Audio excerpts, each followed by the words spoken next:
ces films vont faire un gros boom au box-office. Salut tout le monde, c'est Xavier, bienvenue sur Watch Mojo français. Aujourd'hui on se retrouve pour le top 10 des films d'action les plus attendus de 2020. Pour cette liste, on va passer en revue les films d'action qui vont sortir en 2020 et qui nous hype le plus. Ne seront pas pris en compte les films de super-héros qui méritent une liste à eux.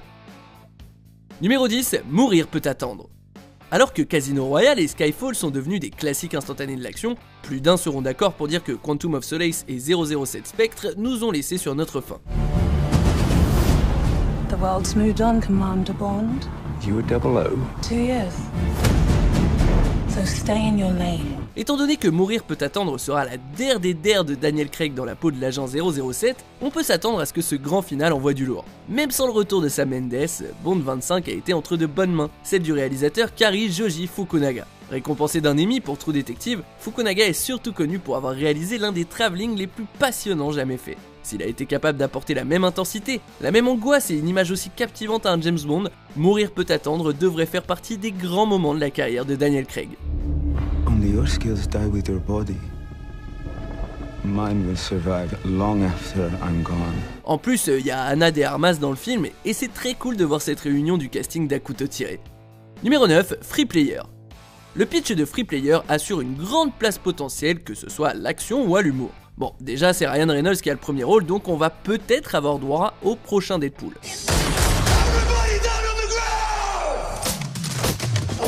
Hey bud, you ever think that there's gotta be more? Reynolds incarne un type apparemment ordinaire qui s'appelle Guy, ou Guy à l'anglaise, c'est-à-dire type quoi.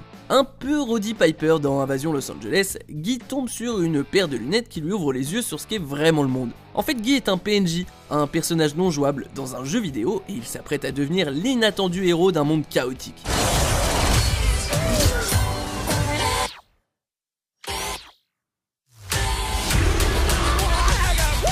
Vous savez autant que moi ce que ça fait de se laisser complètement aller dans un jeu comme GTA ou Fortnite. Et ben on dirait bien que Free Player est un peu fait à cette sauce et va nous offrir de l'extravagance hilarante et explosive.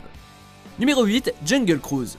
Dès qu'un film d'action se passe dans la jungle, Dwayne Johnson se doit d'être en haut de la liste de casting du réalisateur. Legend has it there is a tree in the Amazon that possesses unparalleled healing powers. Un peu dans la veine d'un Jumanji Bienvenue dans la jungle ou d'un Pirates des Caraïbes La malédiction du Black Pearl, j'ai le pressentiment que Jungle Cruise va être une des bonnes surprises de l'été. Il y a un peu de La Momie, des Aventuriers de l'Arche perdue et de l'Odyssée de l'African Queen dans la bande-annonce. On dirait même que le film va faire des références au parc d'attractions qu'il a inspiré. 10,000 to bring you there alive. Dead is 15,000. Why should I pay more dead?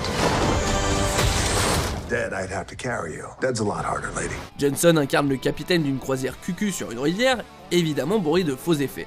Mais dès lors qu'il va se retrouver au cœur d'une vraie aventure, l'amusement va devenir le cadet de ses soucis.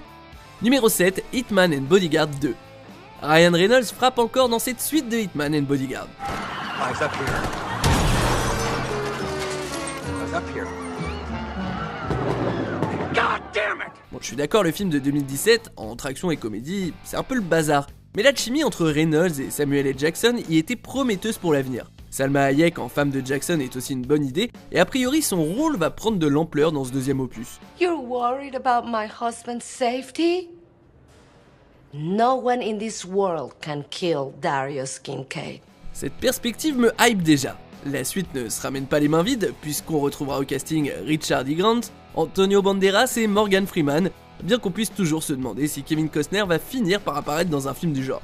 Allez, moi tant que le film incorpore la fameuse chanson de Whitney Houston, je suis bon. Numéro 6, Snake Eyes.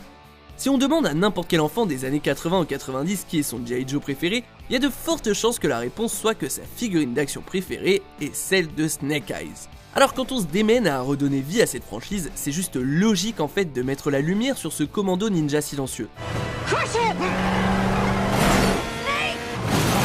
Pour ceux qui n'étaient pas fans des deux premiers opus de G.I. Joe, vous serez heureux d'apprendre que Snake Eyes se déroule dans une nouvelle continuité. En ayant fait table rase du passé, il y a moyen d'avoir une histoire d'origine bien tragique et bien sensationnelle. Cependant, c'est un gros risque que prend la réalisation de démasquer Snake Eyes. I really want to see that face.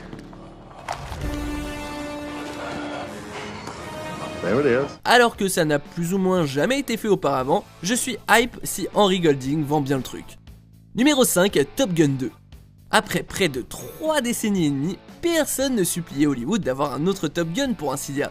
Bien sûr, personne n'avait demandé un troisième Bad Boys, mais cette suite arrivée sur le tard s'est avérée être chambée. Alors pourvu que Top Gun 2 soit à la hauteur. Your reputation precedes you. I have to admit, I wasn't expecting an invitation back. Tom Cruise est de retour dans le cockpit, dans la peau de Pete Mitchell, qui a été promu de lieutenant à capitaine depuis la dernière fois qu'on l'a vu. Pour nous, ce sera toujours un chien fou, hein. Aux côtés d'autres visages connus, tels que Val Kilmer en Iceman, on aura aussi du sang frais, comme Miles Teller, qui sera le fils de Goose, et dont le surnom sera Rooster. De par une concentration sur les effets pratiques plutôt que numériques, le film devrait voler très haut en termes d'action. Numéro 4, The Kingsman, première mission. De Kick-Ass à X-Men première classe, Matthew Vaughn a fait sa place parmi les réalisateurs d'action de cette génération. La plus belle preuve, ce sont sans doute les films Kingsman, cela dit. But there are other ways of doing your duty. You're going to need a suit. Le premier Kingsman s'intéresse surtout au passage de flambeau d'une génération à l'autre, se concentrant sur ceux qui ont pavé la voie pour Harry Hart et Exy Unwin. Première mission, lui, revient au début, cela dit. While governments wait for orders, our people take action. Le début du XXe siècle et la Première Guerre mondiale vont fournir le décor, et le film sera a priori très différent de ses prédécesseurs, tout en gardant le même esprit. Là où les deux premiers films étaient des lettres d'amour aux James Bond et aux autres thrillers d'espionnage classiques, Vaughn a comparé son préquel à Laurence d'Arabie et le Docteur Zhivago, insinuant qu'il a réalisé un film d'action épique moderne. Numéro 3, Fast and Furious 9.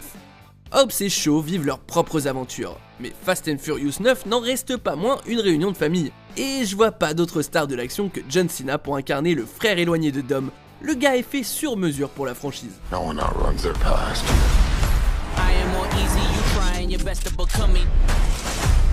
And mine just caught up to me. Been a long time down. Histoire de régler ses comptes avec son criminel de frère, Dom doit se tourner vers de vieux amis et de vieux ennemis. Your whole life, you pushed yourself to be faster than Dom, smarter than Dom, stronger than Dom. But could you kill him? Charlize Theron reprend le rôle de la manipulatrice Cipher, mais le point d'orgue du trailer, c'est l'annonce du retour de Sung Kang en Han, qui a dit qu'une campagne sur les réseaux sociaux ne peut pas rendre justice. Bref, l'action a l'air particulièrement ouf, même selon les standards de Fast and Furious, avec des voitures fusées, des avions aimants et un mépris total des lois de la physique. Quel pied! Please tell me that's not a Pontiac Fiero strapped to a rocket engine? Impressive. I know. No, that's not impressive. Numéro 2, Tenet. Si vous voulez un film d'action qui va faire grimper votre rythme cardiaque et stimuler votre esprit, vous pouvez toujours compter sur Christopher Nolan. Après s'être attaqué à la Deuxième Guerre mondiale dans Dunkerque, le prochain film de Nolan est axé sur la Troisième Guerre mondiale. Plus précisément, Tenet, c'est un film sur comment empêcher une autre guerre mondiale grâce au voyage dans le temps.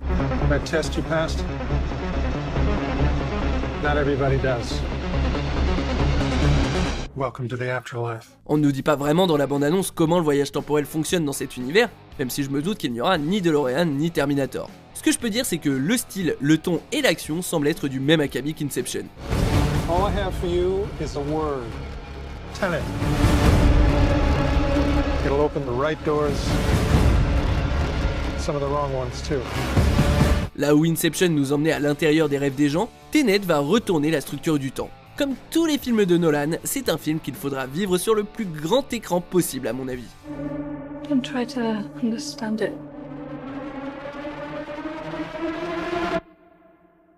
Feel it.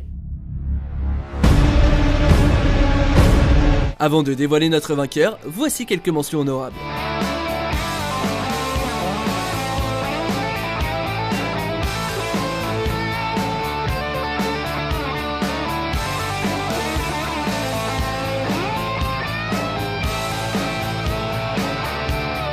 Why don't you tell us what the real mission is? I need your head here. One way or another, I want to get some answers.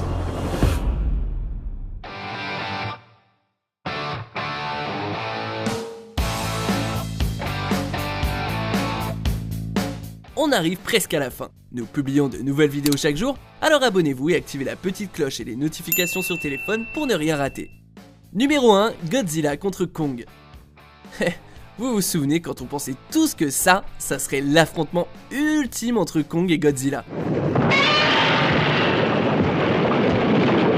Oh, look at Alors autant j'adore voir des acteurs en costard en découdre, autant cet affrontement de monstres mérite depuis longtemps un upgrade. C'est vrai que les fans ont des opinions divergentes sur les 3 précédents films du Monsterverse par Legendary. Cela dit, ça serait hypocrite de nier que ce sont des claques visuelles comme rarement vues dans des films de kaiju.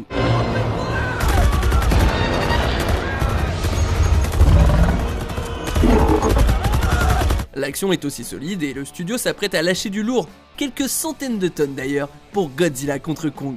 Tant qu'il se concentre sur les monstres éponymes plutôt que sur les humains, je vois pas pourquoi ce crossover ne serait pas juste énorme. He fought for us, died for us. He's not only proof that coexistence is possible. He is the key to it. Vous êtes d'accord avec notre sélection? Dites-le moi en commentaire et checkez cette autre super vidéo de WatchMojo français.